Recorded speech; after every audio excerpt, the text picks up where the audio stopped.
Senhoras e senhores, obrigada por aguardarem e sejam bem-vindos ao Conference Call dos resultados do segundo trimestre de 2020 da CIA Hering. Informamos que todos os participantes estarão conectados à conferência apenas como ouvintes durante a apresentação da empresa. Posteriormente, será aberta a sessão de perguntas e respostas, quando mais instruções serão dadas para os senhores participarem. Caso seja necessária alguma assistência durante a conferência, queiram, por favor, solicitar a ajuda de um operador, digitando *0. Antes de prosseguir, esclareço que eventuais declarações que possam ser feitas durante essa teleconferência, relativas às perspectivas dos negócios da companhia, bem como projeções, metas operacionais e financeiras, são previsões baseadas nas expectativas da administração. Essas expectativas são altamente dependentes das condições do mercado interno e do desempenho econômico geral do país e dos mercados internacionais, portanto, estão sujeitas a mudanças. Conosco hoje em São Paulo estão os senhores Fábio Hering, presidente da companhia, o senhor Rafael Bossolani, diretor de Finanças e de Relações com Investidores, e o senhor Tiago Hering, diretor executivo de Negócios. Os executivos farão uma introdução inicial e, em seguida, responderão às questões formuladas. Agora, gostaria de passar a palavra ao senhor Fábio Hering. Por favor, pode prosseguir. Olá a todos. Quero cumprimentá-los e agradecer pela audiência nessa conferência de apresentação do nosso resultado do segundo trimestre, com um tom um pouco diferente, porque além de mostrar com mais detalhes os fatos e números do segundo trimestre, a gente pretende também tratar e apresentar sobre estratégias para o momento e para o futuro próximo e para o futuro também de longo prazo da companhia. Nós já tivemos a oportunidade durante o call de resultados do primeiro trimestre, e já estando dentro da pandemia, naquele momento do dia do call, em trazer ações emergenciais que nós efetuamos dentro da companhia, e acho que agora a gente complementa nesta visão do segundo TRI através das apresentações na sequência do Rafael e do Tiago, em como nós lidamos com ela até o final de junho e também como a gente avança para esse terceiro trimestre e enxerga as perspectivas até o final do ano e para o futuro.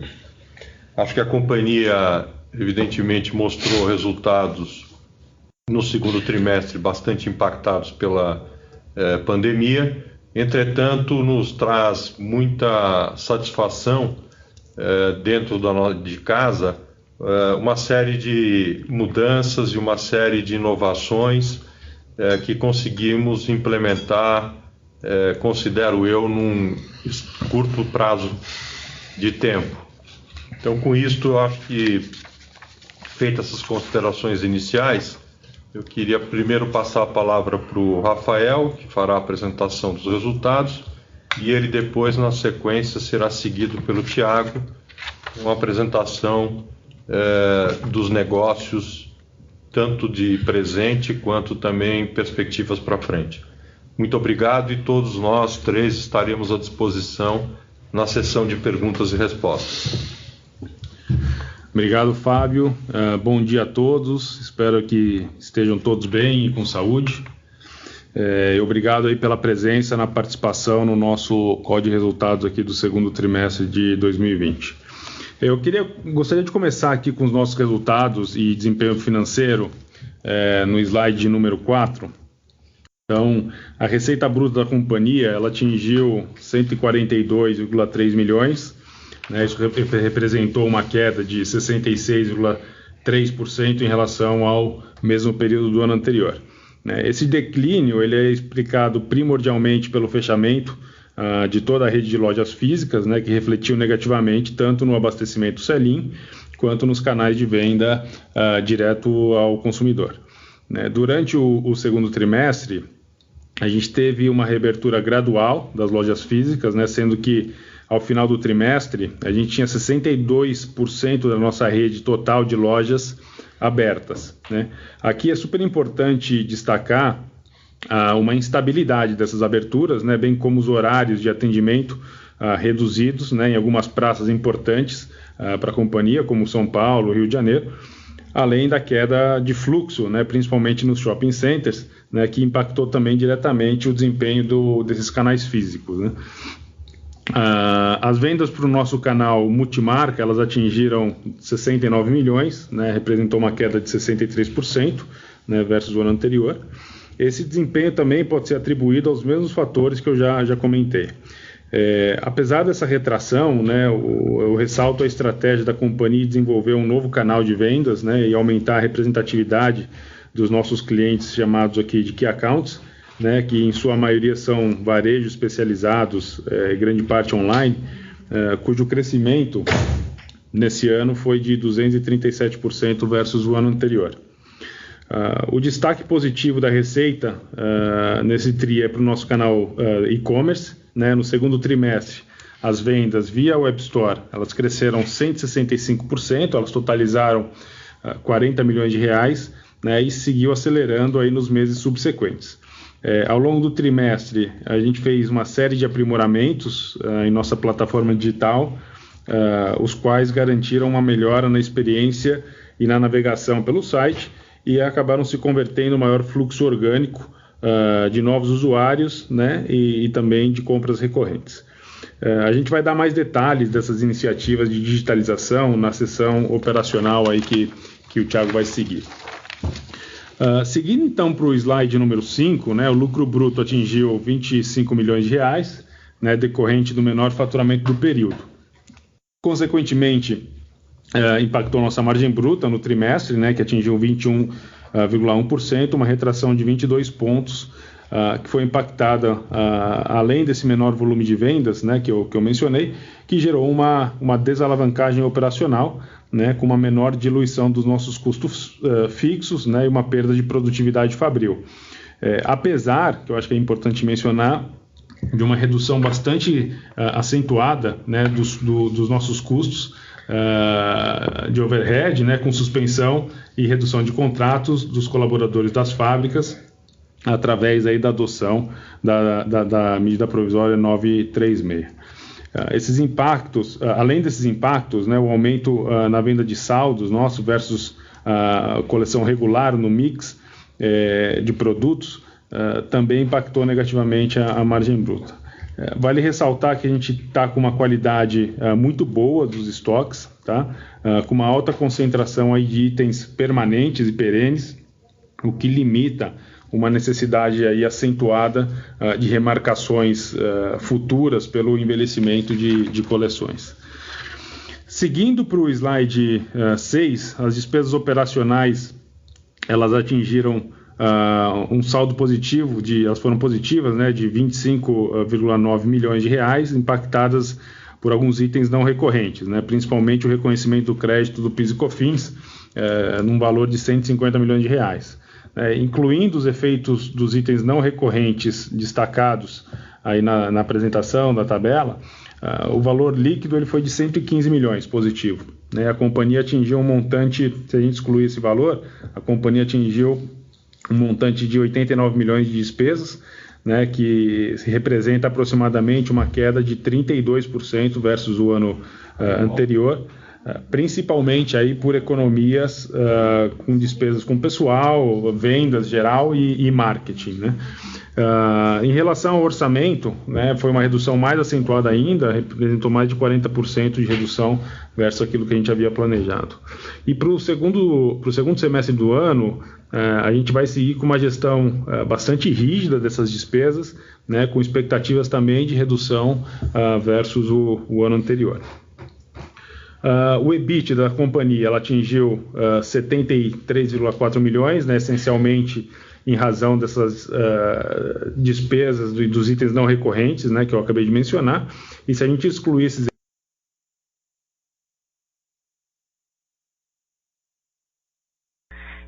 Com licença, por favor, aguardem o senhor Hering. Obrigada.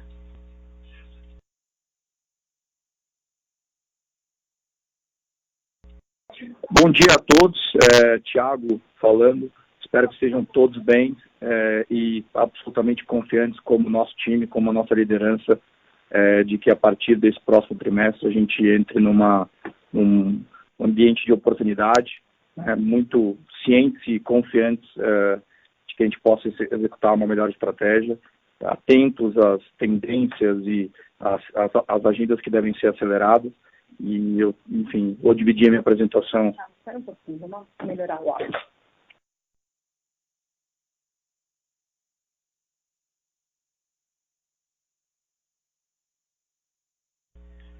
Senhoras e senhores, por gentileza, aguardem. Bom dia a todos. Retomando a nossa apresentação para dividir com vocês alguns dados operacionais dos nossos principais canais e, na sequência, falar um pouco de iniciativas e estratégias para frente. Espero que estejam todos bem e inicio, então, na página 9, com alguns comentários sobre a nossa operação de e-commerce. A gente assistiu ao longo dos últimos trimestres uma significativa evolução em vendas totais, atingindo um crescimento de 165% no segundo trimestre de 2020 e mantendo a tendência no atual trimestre. O entendimento, a ambição e o compromisso do time é que a gente observe trimestre a trimestre um novo patamar de vendas no e-commerce e bastante associado a uma série de iniciativas que estão em execução e, logicamente, combinada também com um novo normal, uma nova circunstância, né, que cria uma oportunidade ímpar de aceleração nas nossas vendas digitais. Ao longo desse trimestre de 2020, a gente observou evolução em praticamente todos os indicadores, além de vendas totais, fluxo de novos clientes e conversão. Destaco um crescimento na base de novos clientes na ordem de 71%. Desde abril, a gente conseguiu trazer 250 mil novos clientes para o nosso e-commerce. Metade desse número, clientes novos, metade clientes novos no e-commerce oriundos dos nossos canais físicos. A gente vem mantendo níveis de conversão no site bastante altos em relação aos nossos peers, beirando 2% e com picos de até 3%, fruto de evolução na disponibilidade, no sortimento e também na usabilidade do site. A gente colocamos de pé também novas iniciativas, né, para ampliar os nossos pontos de contato com clientes, então social selling, venda via WhatsApp, além de melhoria no nível de serviço e entrega, com a ampliação da participação da nossa cadeia de omnichannel, que hoje atinge 15% da receita total do e-commerce e com meta e projeção para chegar ao patamar de 30% até o último trimestre desse ano. Uma outra agenda que vale destacar é o crescimento das nossas vendas via Marketplace, inclusive no nosso principal parceiro, a gente atingindo uma posição de destaque dentro do ranking do setor de varejo de moda.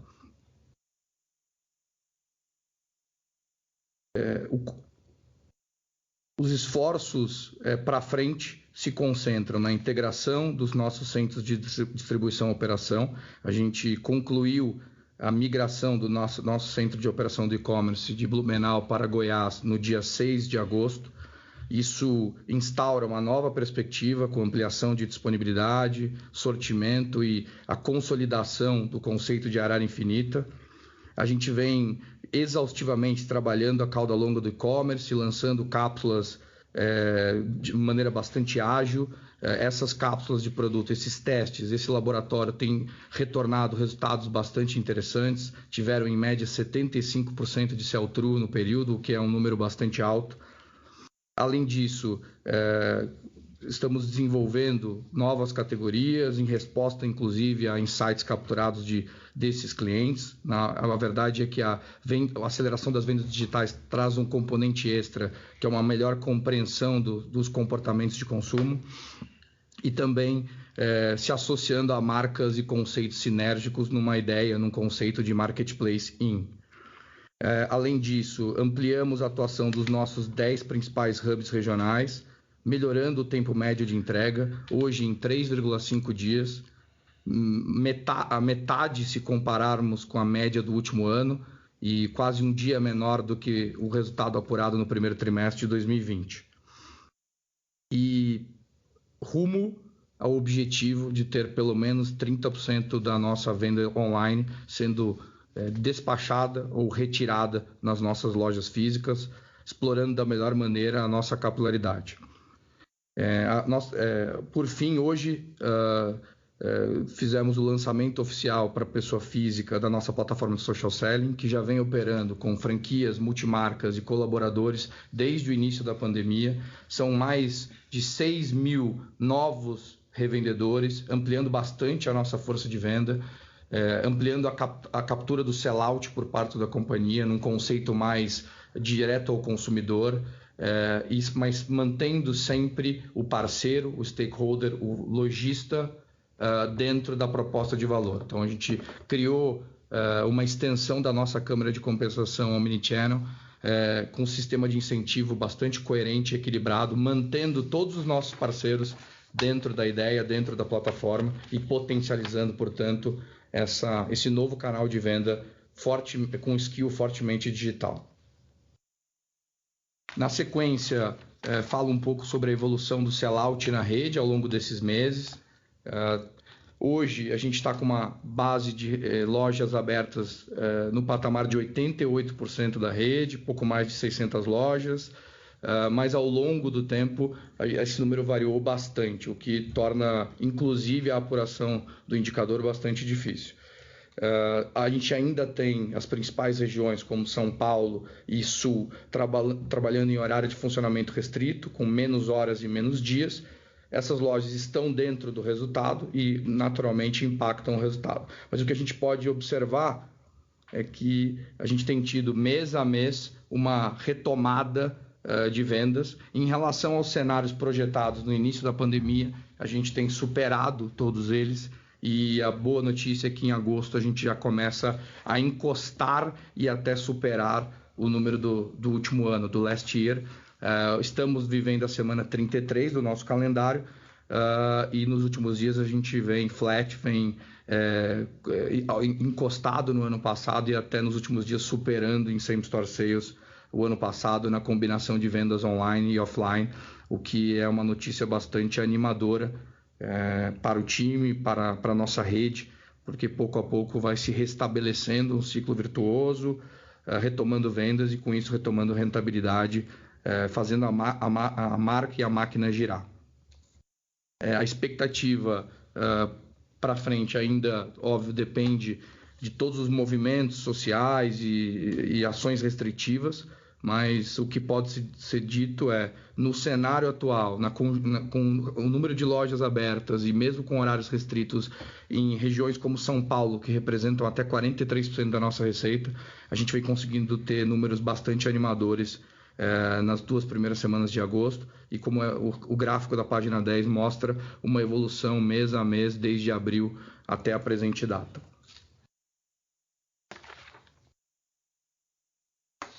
Falando um pouco sobre perspectiva e plano de expansão, queria destacar o esforço combinado do time para rapidamente colocar de pé um modelo de gestão e expansão integrado. A gente hoje trabalha muito bem o dado de mercado, o dado demográfico e também toda a informação e dados comerciais e transacionais que a gente tem dentro de casa, numa ampla ferramenta de geomarketing que vem facilitando bastante a geração de lead, análise de potencial de mercado e a escolha do formato ideal. Hoje a gente tem uma gestão integrada de franquia e multimarca, mitigando os conflitos e otimizando recursos para que a gente escolha o parceiro, a região e o formato ideal. Isso combinado com uma proposta de valor revisada, a oferta de novos formatos compactos, com CAPEX mais leve, modelo mais simplificado de operação e muita transferência de know-how por parte da companhia, tem acelerado também as conversões dos varejos qualificados. A gente trabalha com uma perspectiva de 130 aberturas no ano, ao longo dos 12 meses. Dividindo com vocês números um pouco mais granulares, a gente tem hoje algo em torno de 170 leads, 78 já aprovados e 86 em negociações quentes, com mais 5 casos com a negociação suspensa, ou seja, uma ampla perspectiva de conversão desses varejos qualificados e também de aberturas de novas lojas em formatos compactos. Um outro ponto interessante na nossa expansão geográfica e que percebe um importante ganho de produtividade é o nosso projeto de mega loja, o One Stop Shop, cujo piloto foi realizado no Shopping Parque São Caetano, inaugurado no último trimestre do ano de 2019. Aquele piloto, até a pandemia, traduzia um ganho de receita, um incremento de receita e produtividade na ordem de 85%. A gente tem simulado, modelado as novas lojas em torno de 60%, num cenário um pouco mais conservador e ainda assim com resultados de venda e resultados operacionais bastante interessantes nessas grandes superfícies. O plano combina com uma abertura de 10 a 15 dessas operações. Não são aberturas, na verdade, são redimensionamentos de lojas atuais em shoppings de grande potencial.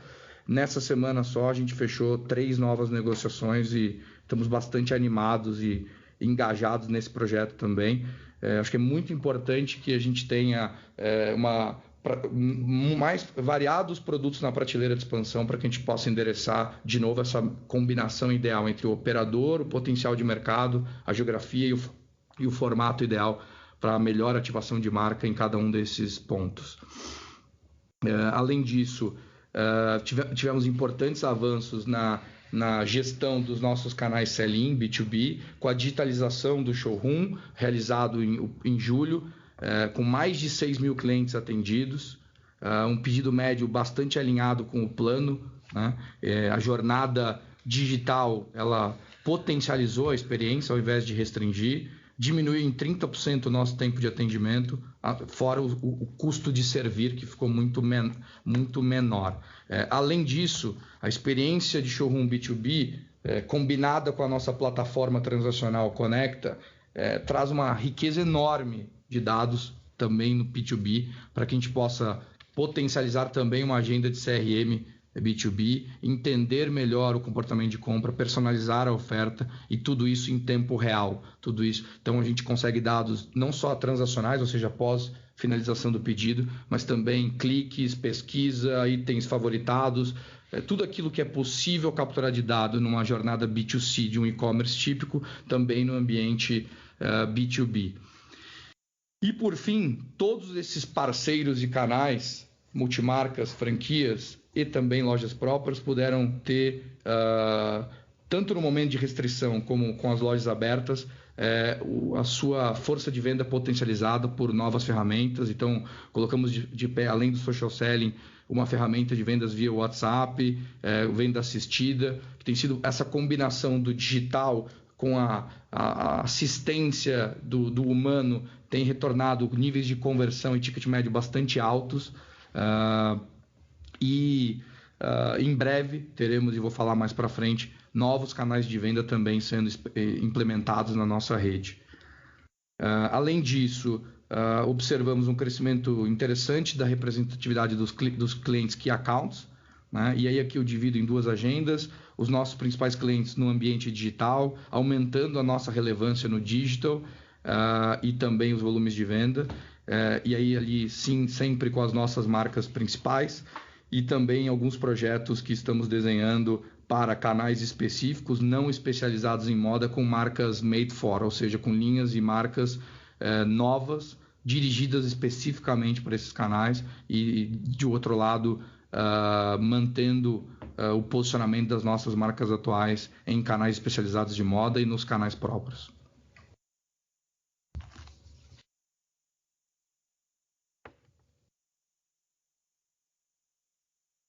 E encerrando, e aí já tentando sintetizar a nossa jornada, iniciada há pouco mais de 2 anos, de transformação cultural e digital, eu queria trazer alguns pontos-chave, né, da máxima clareza do que vem sendo construído e das pequenas vitórias que a gente vem capturando e das grandes oportunidades que a gente vê pela frente. Queria começar falando do ativo mais importante, né, cultura e talentos, gente. Pouco a pouco a gente vem formando um time bastante homogêneo, que diverge bastante na opinião, mas é muito alinhado no objetivo, que guarda uma multidisciplinaridade de talentos, mas que tem muita clareza da estratégia, da visão, do que a gente quer conquistar, quer ambicionar, muita energia, né? E essa energia tem sido testada diariamente em tempos de pandemia, e coragem também para experimentar, assumir os erros e acertos e rapidamente corrigir, poder escalar o modelo e traduzir, e com a escalabilidade, traduzir resultados operacionais melhores e mais consistentes. Estou particularmente bastante orgulhoso do time, sei que a jornada ainda é longa, com pandemia e pós, mas queria reforçar muito esses pontos, porque esse é o alicerce fundamental de uma companhia que quer promover uma jornada próspera e reestabelecer um ciclo virtuoso de crescimento. Começo aqui também falando um pouco de quem a gente serve, né, que é o nosso cliente. Então, os trabalhos em relação a esse principal stakeholder tem sido de organizar dados para que a gente possa explorá-los da melhor maneira. Então, a gente concluiu a nossa organização de dados, o nosso CDP, criando uma visão única de cliente. Hoje temos mais de 9 milhões de clientes na base, com quase 40% dessa base ativa, ou seja, com compra nos últimos 12 meses, ou seja, muito dado, muita informação, muita gente para encantar. Desenvolvemos a nossa plataforma de CRM, o que tem nos permitido personalizar mais a oferta, evoluir na agenda de clienteling, customizar também as ativações em loja. Evoluímos muito também na gestão do ciclo de pedido, melhorando o nível de serviço e entrega. Tivemos aprendizados novos na pandemia, né? Testando também a eficácia dos nossos parceiros e da nossa própria operação. Quando a gente fala de vendas omnicanais, essa combinação de um centro novo de operação expandido, com maior potência, e a interligação com toda a rede vai, sem dúvida, melhorar muito o nível de serviço e o ciclo do pedido em termos de eficiência. Amadurecemos bastante o nosso NPS, tem sido uma leitura semanal de todos envolvidos no comitê de clientes. O indicador hoje já é melhor do que na comparação com os principais peers, mas a gente tem uma meta bastante arrojada de estar em 80 pontos, ou seja, acima da zona de excelência, e a gente vem renovando quesitos, buscando ser cada vez mais granular nas análises e sempre pesquisando, compreendendo, entendendo e se relacionando com os nossos clientes.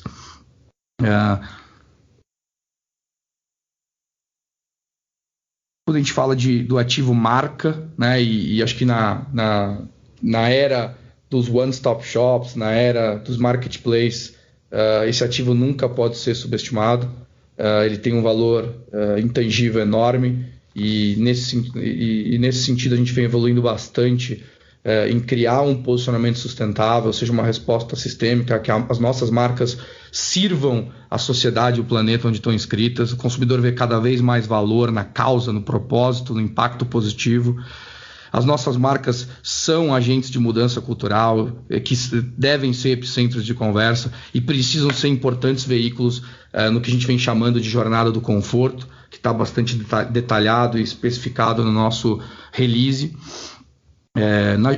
O conforto é o atributo da vez, cada vez mais valorizado, é um atributo multidimensional, que brinca com todos os nossos sentidos, então não se resume a produto, mas tem a ver com experiência, com facilidade de compra, cola bastante, a gente entende que tem uma oportunidade ímpar, porque converge bastante com o nosso estilo proprietário, né?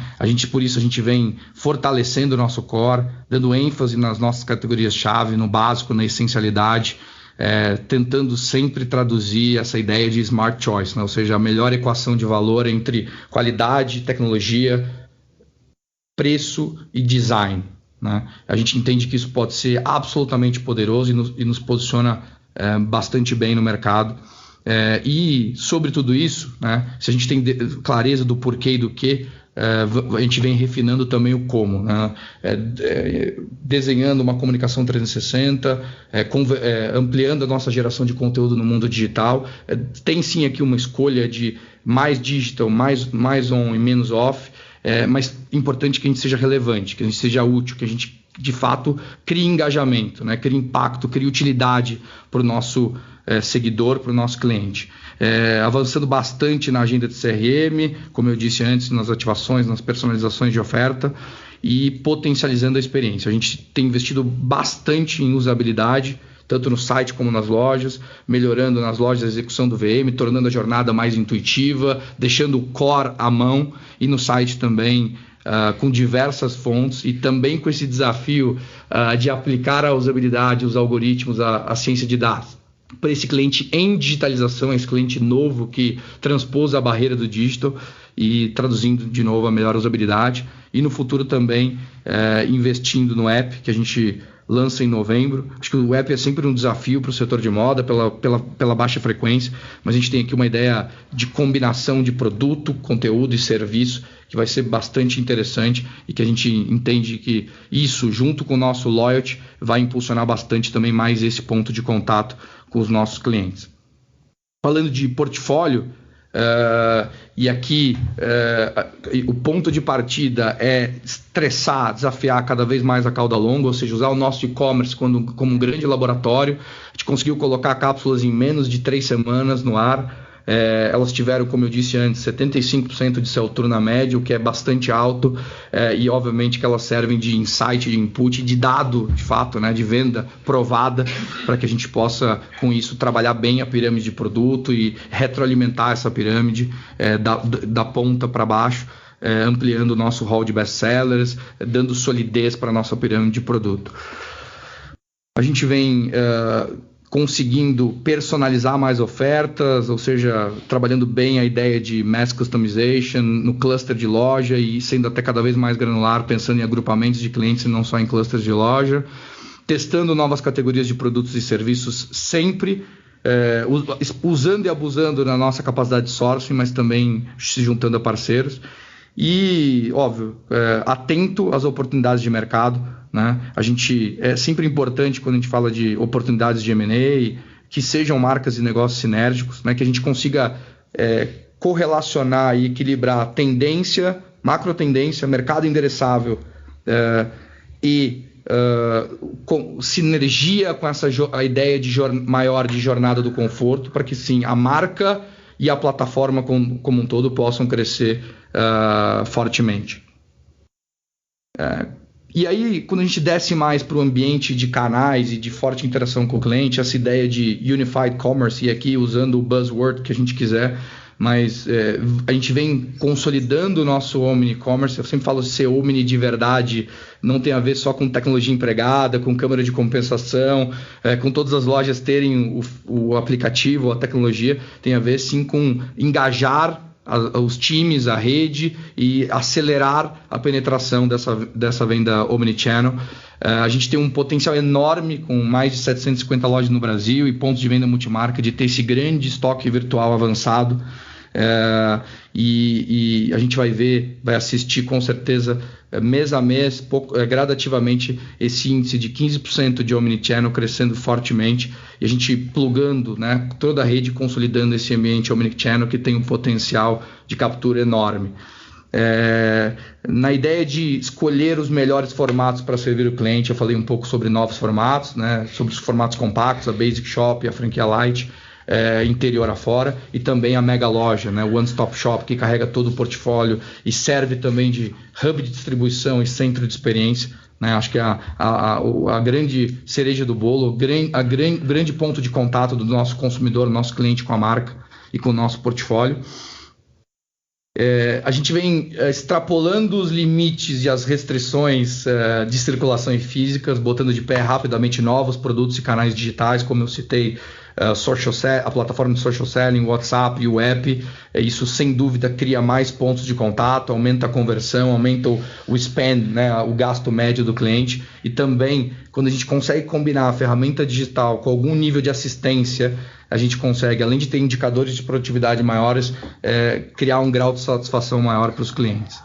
E também no ambiente B2B, né, o desenvolvimento dessa plataforma, a combinação do live commerce, ou seja, do showroom digital, com todos os recursos tecnológicos, essa jornada fluida e que retornou ótima adesão e ótimos indicadores, junto também com o Conecta, que tem evoluído muito, né? Hoje a gente já tem mais de 70% dos clientes transacionando pelo Conecta também, o que claramente traz uma mudança importante para o nosso negócio. E, gente, o nosso modelo de negócio ele é extremamente resiliente. Ele superou ciclos virtuosos, potencializou ciclos virtuosos e superou ciclos viciosos. A gente quer muito entrar num ciclo virtuoso. Toda a construção de cultura, de estratégia, de time converge para isso. E o nosso modelo de negócio tem que estar sempre cada vez mais apoiado no uso de dados, né, na nossa agenda de transformação digital. A gente tem evoluído bastante nossa agenda de Advanced Analytics e uso de IA em algumas frentes, como geomarketing, telemetria de lojas para redução de dispersão de resultados, gestão do ciclo de pedido, tanto do B2C como do B2B. E também começamos a melhorar bastante a aplicação dessa inteligência artificial, desse uso de dados, numa agenda de planejamento e alocação de produto e também CRM e clienteling. É uma jornada longa de aprendizado, né? A ideia de machine learning ela é extensa, ela compreende alguns anos e no meio do caminho a gente ainda vai ter que analisar e compreender dados sobre pandemia, né? Então tem um desafio sim, mas o mais importante é que a gente pouco a pouco começa a colocar na cultura da companhia uma ideia de data-driven, de uso de dados e de combinar sim uma bela dose de intuição, mas de estar muito amparado por ciência. Queria citar também a digitalização do go-to-market concluída. Então hoje, daqui para frente, a gente terá todo o go-to-market digital. Do ponto de vista do sell-out e do sell-in, a gente já tem concluído, né? Fizemos os primeiros showrooms digitais, como eu disse, em julho, e a gente agora está buscando digitalizar do balcão sell-in para trás, né? Então, reduzindo amostras, usando 3D, usando recursos tecnológicos para acelerar também a etapa de desenvolvimento de produto e reduzindo, no geral, o nosso time to market. A gente já consegue traduzir uma redução de time to market de 3 meses e a gente espera ter números até maiores com a conclusão dessa nova etapa. A gente vem num desafio contínuo de revisão da nossa matriz de sourcing e distribuição. O exemplo é a integração do centro de operação do e-commerce lá em Goiás, mas não só. A gente descontinuou nossa planta fabril no Rio Grande do Norte, porque conseguimos criar no Jeans uma matriz de outsourcing mais eficiente, e essas escolhas estratégicas vão ser constantes para trazer mais eficiência operacional para o modelo. E por fim, e aqui tem um desafio importante, a gente está contando com apoio externo para que a gente possa transformar um modelo full push, que cada vez é mais diretivo, em recomendar, alocar e reabastecer as lojas, mas com implantação de inteligência artificial, com uso de tecnologia, para que a gente possa automatizar isso e criar uma agenda de push and pull, como admiráveis peers aí nossos já fazem uso, e isso traduz para eles uma eficiência operacional enorme. Fecho aqui então a apresentação. Espero que tenha sido bastante produtivo e agora nos colocamos à disposição para perguntas. Iniciaremos agora a sessão de perguntas e respostas. Caso haja alguma pergunta, queiram por favor digitar *1. Para retirar a pergunta da lista, digitem *2. Cabe lembrar que esta audioconferência é exclusiva para analistas e investidores de mercado. Solicitamos que eventuais perguntas de jornalistas sejam encaminhadas à senhora Ana Cláudia Câmara, da assessoria de imprensa, pelo telefone 11 3846 5787 ou pelo e-mail anaclaudia.câmara@approach.com.br. A primeira pergunta vem de Olivia Petronilho, JP Morgan. Oi, pessoal, bom dia, obrigada por pegar minha pergunta. Eu tenho 3 perguntinhas, na verdade. A primeira é se vocês pudessem dar um pouquinho mais de detalhe do canal de multimarcas, o que vocês estão vendo com relação à saúde financeira desse pessoal, né? Como é que vocês estão vendo eles voltando agora nessa reabertura? Não só em termos de sell-in, mas... Lívia. Oi, Olivia, você pode começar de novo, porque a gente caiu aqui e não deu para escutar, por favor. Lógico.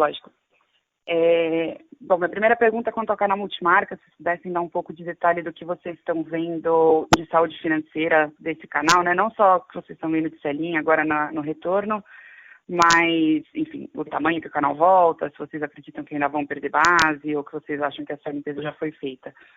A segunda pergunta é quanto ao nível de estoque. A gente viu um estoque relativamente flat. Queria entender o que tem aqui ainda para ser feito de markdown, ou se esse estoque está mais focado em peças básicas, em coleções novas. E a terceira pergunta, vocês comentaram um pouco quanto à implementação de push and pull, melhoria em todo o processo de produção, etc. Queria entender se vocês têm algum KPI quanto ao lead time, né, de quão mais rápido hoje está esse processo, desde desenvolvimento de coleção até o produto chegar na loja, o que vocês acreditam que pode ser melhorado ainda para frente. Obrigada.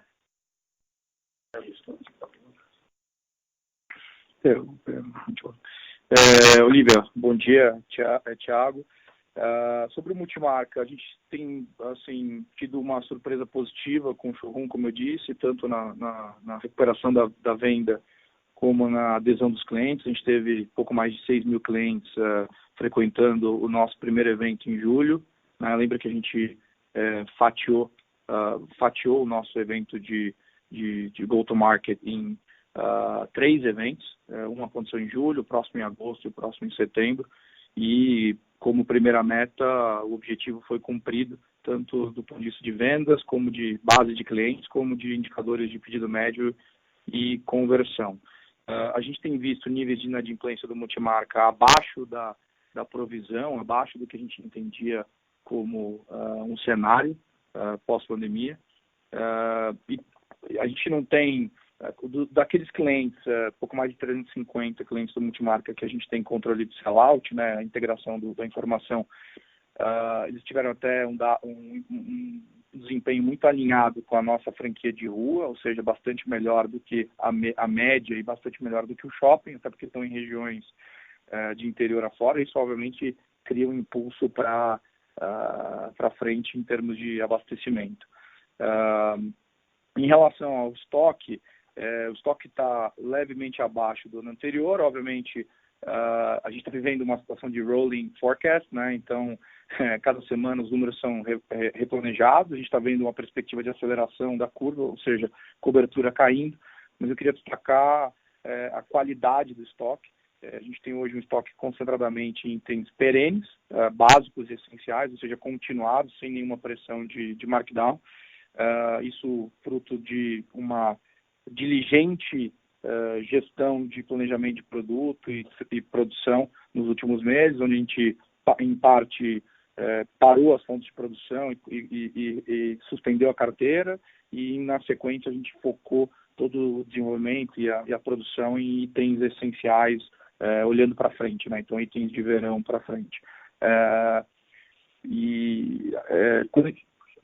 Quando a gente fala de moda, os níveis de estoque de coleções anteriores ao inverno muito baixos, o que seriam saldos com uma maior pressão de markdown, e mesmo dentro da coleção de inverno, níveis equilibrados, administráveis, e também não de overtops, né? Ou seja, de categorias que têm naturalmente uma pressão menor e um nível de obsolescência menor. Então, eu diria que a situação de estoque é bastante confortável e controlada.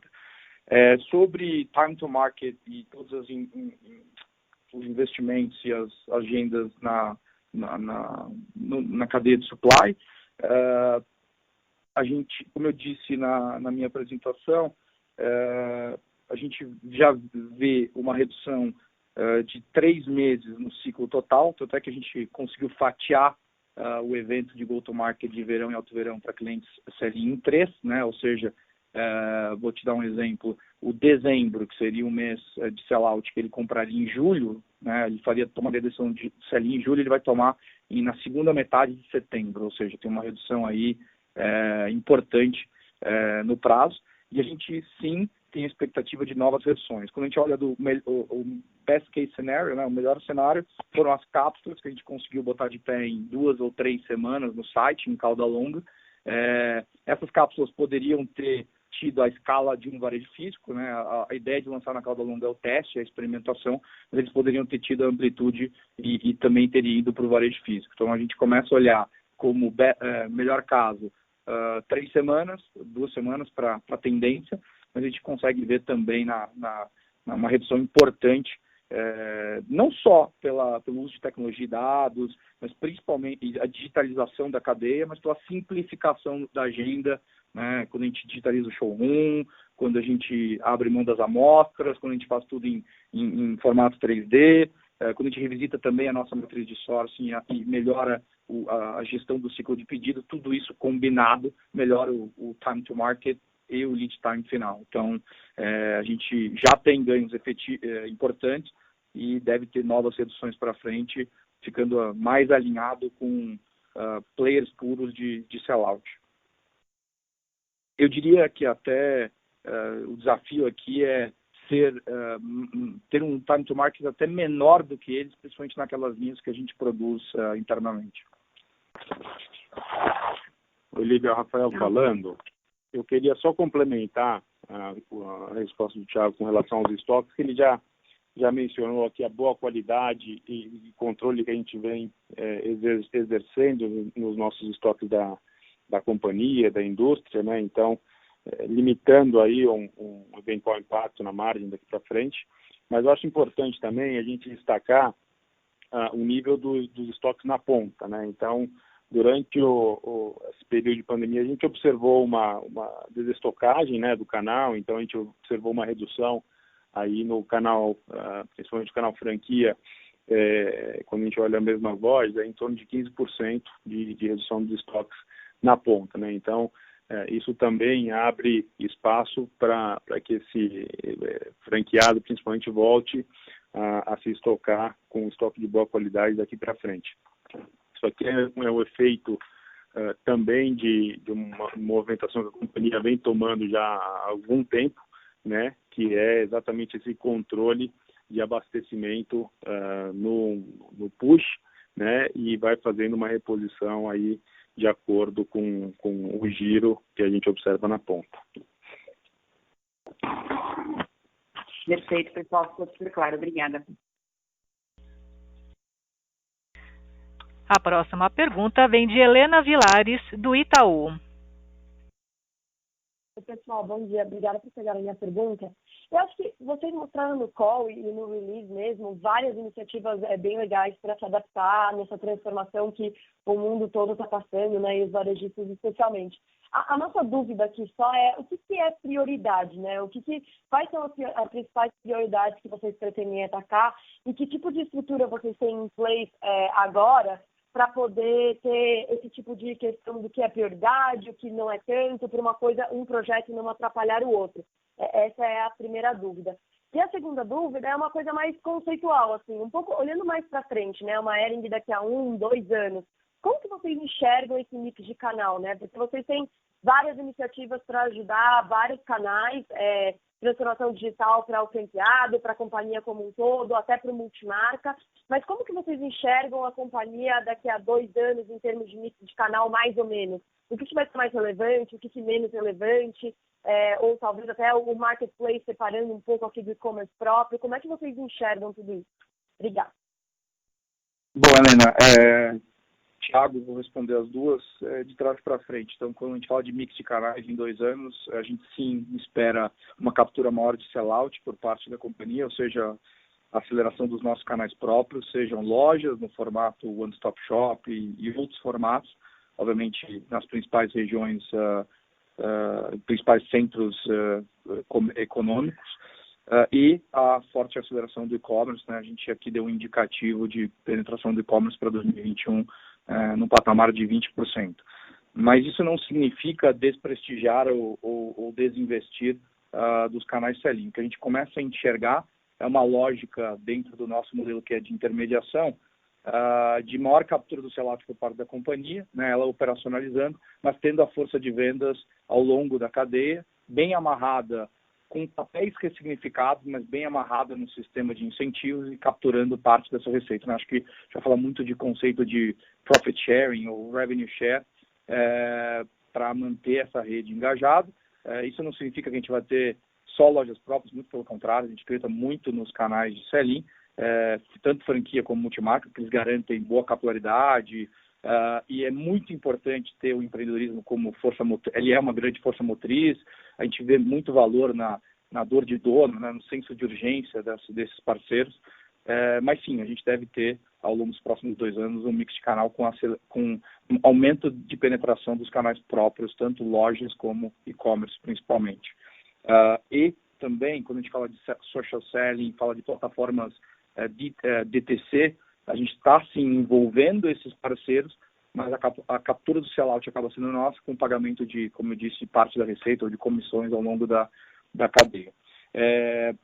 Voltando na pergunta inicial, um pouco mais ampla, né, e acho que vale muito do último slide da minha apresentação, a gente tem o que a gente chamou de jornada do conforto, né, a gente acredita que esse atributo ele converge muito com o nosso estilo proprietário. Então, através da marca Hering, que é sim a nossa principal marca e representa mais de 90% da nossa receita, mas esse conceito pode ser expandido para outros segmentos, para outras linhas, ou seja, multidimensional, como eu disse. E quando a gente combina comunicação, proposta de valor de produto, experiência e facilidade de compra, isso se aplica sim a novos conceitos e novas marcas. A ideia é sim uma plataforma de marcas que enderece, né, que nos torne um agente de mudança cultural, que nos torne relevantes numa jornada de conforto lato sensu para o cliente. Acho que uma segunda, e também está bastante abordado nos documentos, nos materiais, é a transformação digital de ponta a ponta, né, e aí a gente está priorizando 2 coisas, basicamente, Unified Commerce, né, essa ideia de ampliar a omnicanalidade com novos canais digitais, novos formatos e esse engajamento de todos os stakeholders através de um sistema de incentivos e definitivamente O2O, né, online e offline conectados, ampliando muito, né, a nossa arara. E do outro lado é olhar para a cozinha, né, olhar do balcão para trás, coisa que acho que a gente não fez bem nos últimos anos, que é toda a digitalização do planejamento comercial, desenvolvimento de produto e toda a cadeia de supply, para que a gente possa ganhar muito no time to market e colocar de novo, né, o produto certo no lugar certo, na hora certa. E eu entendo que a gente tem todas as ferramentas e recursos para escrevendo as regras e os processos para fazer isso de uma maneira muito competitiva. E final, né, e de novo, lembrar que todo dia que a gente serve ao cliente, né, e que a gente tem uma riqueza enorme de dados nessa base de mais de 9 milhões, para dar inputs importantes, cada vez mais customizando a oferta, personalizando-a, né, para que a gente possa ter, de novo, o produto certo, no lugar certo, na hora certa, e o encantamento dos clientes, né? Acho que tem um ponto de produto, de oferta, mas também tem um produto de nível de serviço, e eu trouxe muito isso aqui no amadurecimento do nosso NPS, na melhor gestão do ciclo do pedido e da experiência.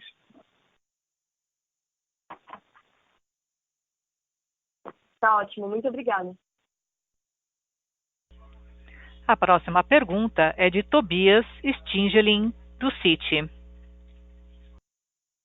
Bom dia, Thiago, Fábio. Na realidade, e Rafael, eu queria saber o seguinte, a decisão, vocês não estavam falando muito a respeito de expansão, e agora resolveram falar dessas 130 unidades que compõem o modelo mais compacto, mas também o modelo, a loja light, né, que seria o varejo qualificado convertido. E eu queria entender essa decisão agora, em função do que vocês enxergaram agora na crise, digamos assim, vocês viram uma oportunidade, vocês perceberam que dá para acelerar isso, ou isso era uma decisão antiga que vocês já tinham tomado, vocês estavam esperando para anunciar? Eu queria só entender um pouco como parece que, assim, pelo menos na leitura, vocês estão sendo mais agressivos. Vou esse termo aqui, mas basicamente vocês estão indo para cima, basicamente, talvez vocês tenham mais convicções do que vocês tinham algum tempo atrás. Obrigado. Não, acho que não tem mudança, acho que tem fortalecimento da estratégia, da ideia, da ambição. A gente, desde que a gente, como eu disse, ampliou a prateleira, né, começou a customizar mais os formatos, ou seja, não indo com uma solução única para todas as geografias e todos os mercados, essa agenda passou a ser mais aderente. A gente tinha um refinamento para fazer em alguns desses formatos, isso foi feito. E o que a gente vê hoje é, de um lado, um redimensionamento de parte da frota, como loja própria principalmente, do conceito de mega loja, né? Aí sim ganho de produtividade no mesmo empreendimento, no mesmo local. E aí quando a gente fala de formatos compactos, e aqui eu estou dizendo franquia light e basic shop, esses formatos vão ser muito importantes para a gente tanto converter varejos qualificados, como eu disse, levando uma maior transferência de know-how. A gente tem visto nos primeiros cases um ganho de produtividade entre 25% e 30%, ou seja, um incremento de receita no mesmo ponto de venda de 25% a 30% com a conversão, o que obviamente deixa a gente e o parceiro bastante satisfeito. Mas também a gente vê uma oportunidade, e aí sim, acho que não a pandemia, mas o contexto de taxa de juros, né, que é a pessoa física olhando para investimentos que possam retornar mais do que a Selic, a renda fixa, sejam ações, né, como a gente tem visto um boom na Bolsa, como também olhando para a atividade empreendedora, né, até porque tem pessoas que eventualmente foram desligadas, perderam emprego, querem mudar característica de vida. Então, a atividade empreendedora reúne a ocupação com uma perspectiva de investimento. E quando a gente olha para uma marca que tem forte awareness, uma companhia com uma estrutura de capital sólida e um modelo de negócio definido e provado, né, a gente tem uma capacidade de geração de lead bastante alta e os números comprovam. A gente está hoje com mais de 170 leads, a gente fez um leve refinamento no nosso propósito de valor. Hoje o CAPEX fica entre 80 e 150 mil reais para montar um formato compacto, ou seja, um terço do que seria um formato full. Então, todos esses elementos combinados, contexto de taxa de juros de mercado, quem está buscando e como a gente refinou a proposta de valor, de fato, aceleram e o nível de confiança é tão alto que a gente está disposto a colocar isso no release como uma meta, um objetivo, e um objetivo que está bastante claro e evidente, vamos dizer assim. Então, que são as 130 aberturas totalizadas no ano, compõem conversões de VQs, ou seja, não são novos pontos, mas são pontos novos de franquia com maior produtividade e novas lojas também. Obrigado, Thiago. E só para entender, quer dizer, das lojas de superfície maior, eu estou assumindo que essas são todas lojas próprias, né? Então são 10 lojas, eu assumo que isso, até pelo nível de faturamento que elas possam vir a ter, eu estou assumindo que são lojas próprias. Se não for, por favor, me corrija. E com relação especificamente, você falou sobre o Light, ou você concentradas no formato básico, o formato básico agora ele deve ter quase 2 anos já, né? Deve estar se aproximando até 2 anos, né? Como é que esse formato performou nesse período? E talvez até no meio da crise agora, eu não sei, pode ser que a loja seja fechada e é difícil falar, mas se a gente fosse isolar esse case especificamente, o que você pode falar a respeito dele? Perfeito. São 10 a 15 lojas majoritariamente próprias. A gente pode ter uma ou outra exceção de um operador regional, de um grupo grande, estruturado, que pode também operar a mega loja e que dispõe tem a disponibilidade de investimento. Mas majoritariamente são lojas próprias, sim. Em relação aos formatos compactos e do básico, né, a gente, óbvio, não dá para cravar como algo transitório permanente, mas a gente tem visto claramente uma evolução da linha básica em termos de penetração em todos os canais, né? A gente tem hoje, durante a pandemia, uma venda de acima de 80% no básico. A gente acha que para outros players isso pode ser transitório, para a gente na verdade, é o fortalecimento do nosso core, né? E se a gente executar bem, der ênfase nas categorias-chave e tiver uma comunicação consistente, isso é uma fortaleza, né? Um terreno que é nosso e que a gente tem que fincar a bandeira definitivamente. A loja básica, além de fortalecer essa ideia, né, e ser, fazendo aqui basicamente, né, uma loja de best-sellers de produtos essenciais, ela sim também tem capturado. A primeira loja foi aberta em dezembro de 2018, ela teve same-store positivo nos primeiros 12 meses, ela está acima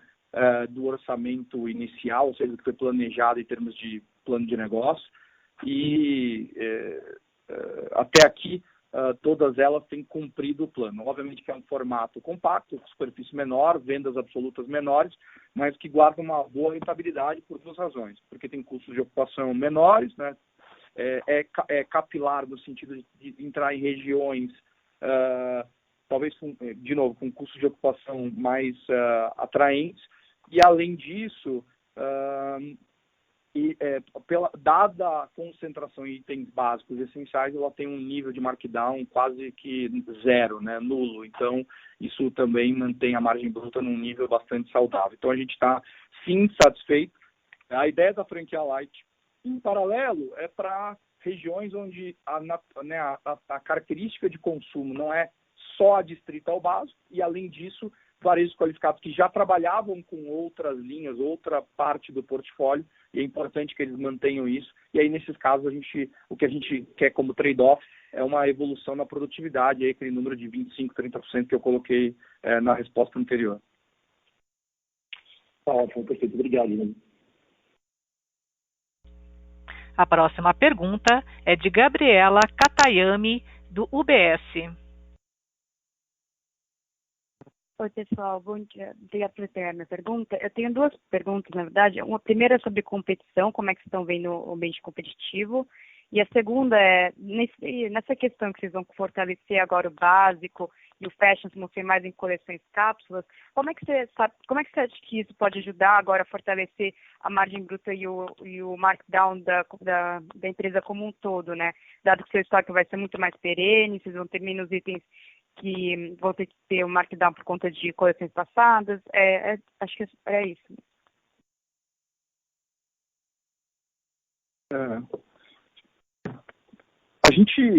Acho que todos os esforços que têm sido feitos em termos de planejamento, desenvolvimento de produto, gestão da pirâmide, convergem para ganho de produtividade e, consequentemente, evolução em margem bruta, né? Quando a gente pensa numa pirâmide de produto que tem 80% entre básicos e básicos de moda, ou seja, produtos com ciclo de vida continuado, produtos best-sellers, produtos provados, mantendo níveis de estoque saudáveis, né, para equilibrar cobertura e disponibilidade, naturalmente a gente vai ter uma redução no nosso markdown, uma evolução na margem bruta. É importante que a gente mantenha competitividade nesses itens, né? Ou seja, price points atrativos e que desafia a nossa cadeia de sourcing para ganhar eficiência e, independente de pressões inflacionárias, melhorar a produtividade e preservar as margens iniciais. Quando a gente fala da outra iniciativa, que é das cápsulas, quando a gente pensa no uso da cauda longa como laboratório, você já tem aí uma alimentação do layer superior da pirâmide de moda com muito mais insumo, muito mais dado quando eu testo pequeno no e-commerce e escalo só depois que eu tenho a prova de qual é o atributo vencedor, qual que é o atributo que fez aquele produto performar. Então, isso também faz com que a gente mitigue parte, obviamente não todo, porque é moda, mas o risco desse topo da pirâmide. E quando a gente olha para um sell-through, por exemplo, de 75% na média das cápsulas, é bastante alto, né? Qualquer sell-through nesse nível mitiga bastante também o risco e o nível de remarcação. Então, acho que as duas, toda essa gestão de pirâmide que a gente tem feito deve sim retornar importantes avanços, evolução na nossa margem bruta. Sobre o ambiente competitivo, a gente vê sim, acho que, lógico, precisamos olhar um pouco mais resultados e dados de mercado para começar a formar uma convicção, mas a gente vê um ambiente concorrencial que vai chacoalhar bastante. A gente vê naturalmente aquelas empresas que estavam fazendo a lição de casa, mais digitalizadas, com estrutura de capital sólida, marca forte, capilaridade, distribuição se fortalecendo. A gente, como aposta, eu vejo uma agenda de consolidação de mercado, com players grandes consolidando marcas no portfólio e aumentando o seu market share. E a gente vai ser um desses, né? Então, a gente está ciente das lições de casa, dos desafios, mas a gente vê com a gente quer entrar numa agenda de ataque, de oportunidade, de tomar mercado, tanto nos canais de sell-in como também sell-out, ou seja, do multimarca à loja própria, e ser um desses players protagonistas daqui para frente. Ótimo, obrigada. A próxima pergunta é de Felipe Casemiro, do HSBC. Olá, bom dia a todos. Muito obrigado por dar as perguntas e espero que todos estejam bem e saudáveis. Primeiro, sobre o e-commerce, eu peço desculpa se eu repetir alguma pergunta que eu caí durante uns 5 minutos, mas vocês comentam sobre o NPS de 74%, imagino que isso é de forma consolidada. Vocês poderiam passar o NPS da operação online e como foi a evolução durante a pandemia e como vocês estão olhando para a evolução agora? E ainda sobre e-commerce, vocês comentam que um dos pilares, né, para o guidance de 20% de representatividade em 2021 é a cauda longa e novas categorias. Eu agradeceria se vocês pudessem elaborar um pouco mais sobre novas categorias, qual esfera que vocês estão olhando assim, seria mais acessórios ou especificamente alguma coisa mais ampla, tá? Então eu queria escutar um pouco mais sobre essa estratégia. Obrigado. Felipe, sobre o NPS, sim, o indicador 7.4 é consolidado. Nosso e-commerce ele oscilou entre 68 e 71. A gente teve um pico negativo no final de maio, início de junho. A gente teve um importante aprendizado, né, da operação. Acho que a gente viu isso no mercado como um todo, mas menos preocupado com os demais e muito preocupado em atender o nosso cliente, a nossa operação. A gente agiu rápido, a gente conseguiu rapidamente reduzir o backlog, atualizar o nível de entrega. A gente também teve bastante gargalo no saque. O nosso saque foi bastante redimensionado com recursos próprios e de terceiros. A gente tem um SLA no saque que é de 80% em todos os canais. Ele chegou a cair para 48%, 49%. Ele está agora retomando em agosto o patamar ideal de SLA. E tem sido um aprendizado diário, né? A gente tem tentado trazer não só dados transacionais, mas pesquisas qualitativas e quantitativas para a gente melhorar usabilidade, nível de serviço, entrega e monitorando esse indicador de NPS, tanto na visão consolidada como mais detalhadamente no e-commerce. Então, ele oscilou entre 68 e 71, pico negativo final de maio, começo de junho, ele vem evoluindo nas últimas semanas e a gente vem tratando de maneira super aberta, transparente e efetiva todos os casos, reclamações em mídias e regularizando a operação. Hoje a operação não tem backlog, ela está em D+1. A gente, como eu disse, chegou a ter pico de 9,8 dias de entrega, hoje a gente está trabalhando com 3,5, ou seja, bem competitivo, bem equilibrado. E esses são um pouco dos indicadores que a gente vem monitorando e dos quesitos que a gente vem avaliando no nosso NPS do e-commerce. Em relação ao desafio dos 20% do e-commerce, do crescimento de receita, do novo patamar de vendas, você citou, sim, algumas das iniciativas e vou reforçar com algumas outras, né? Então, a gente acredita que a integração do nosso centro de distribuição e operação lá em Goiás, ele amplia a disponibilidade, porque além da carteira e do estoque virtual do e-commerce, eu vou poder beber de todo o estoque não reservado do B2B, né? Ou seja, eu amplio disponibilidade e sortimento, né? E isso tudo constitui a ideia que eu comentei de arara infinita para valer. A gente tem a ampliação de sortimento também está apoiada nessa cauda longa do e-commerce, tanto em testes, cápsulas, como também de crescimento de SKUs em categorias best-sellers. Então, por exemplo, camisetas de estampa gráfica, a gente tem 3 vezes mais sortimento no e-commerce.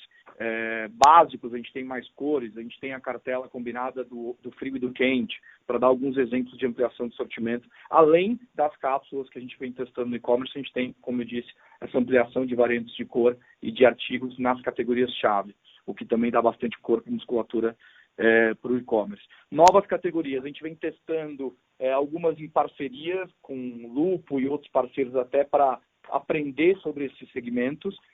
A gente vê oportunidade e ampliação em moda íntima, tanto em underwear como em pijamas. As cápsulas que a gente fez retornando resultados bem interessantes, até por essa ideia do stay at home, do fique em casa. E a gente acha que isso deve se manter. A gente tem uma ideia de evoluir também para a linha de athleisure, de esportivo, seja com marca própria ou marca de terceiros. Podemos eventualmente criar uma parceria com calçados aí muito apoiado nessa ideia do conforto e não tanto da moda, e eu acho que uma última milha aí lá menos prioritária lá na frente, itens para casa, mas acho que a gente ainda quer esticar mais o sortimento e a ampliação dentro dessa ideia de vestuário, calçados e acessórios. Acho que essa é a prioridade quando a gente fala de novas categorias.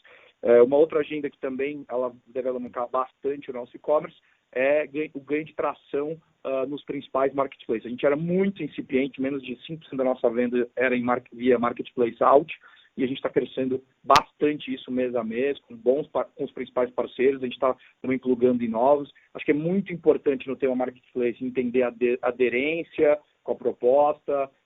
A gente tem buscado mais os marketplaces especializados em moda, até por uma questão de curadoria e até de target de clientes, mas a agenda de marketplace alto também é um importante alavancador para o e-commerce. Então, disponibilidade, sortimento, novas categorias, marketplace, e o último, obviamente, que é a evolução da nossa omnicanalidade, né?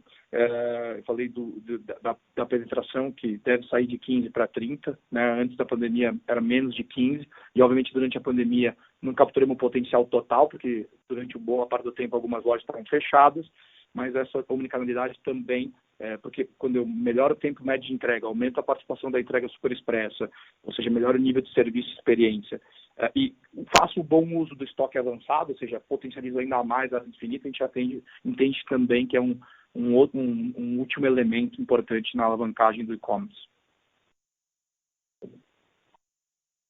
Tá certo. Muito obrigado, Thiago. Encerramos nesse momento a sessão de perguntas e respostas. Devolvo a palavra ao senhor Thiago Hering para as considerações finais.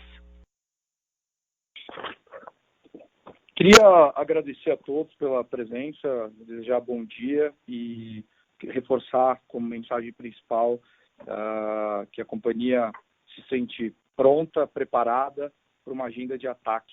A gente viveu momentos difíceis, grandes desafios durante a pandemia. A gente vem vivendo desafios e aprendendo boas lições ao longo dos últimos 2 anos, nessa jornada de transformação cultural e digital da companhia.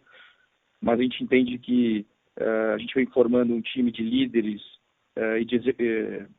muito inspiradores, energizados, com clareza da visão de futuro, da estratégia, e com muita sede, muita vontade, muita coragem para executar. Os times, cada vez mais a gente consolida esse ambiente de divergência de opinião com alinhamento de objetivo.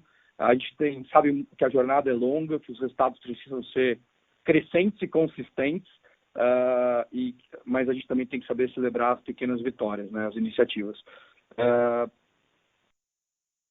Quando a gente olha para o ambiente concorrencial, a gente olha com um olhar de ânimo, de otimismo, de oportunidade, porque, de novo, marca forte, estrutura de capital sólido, solução híbrida de sourcing mega eficiente, omnicanalidade avançando, transformação digital avançando, e uma ideia muito potente, que é a ideia da jornada de conforto que a gente trouxe aqui. Então,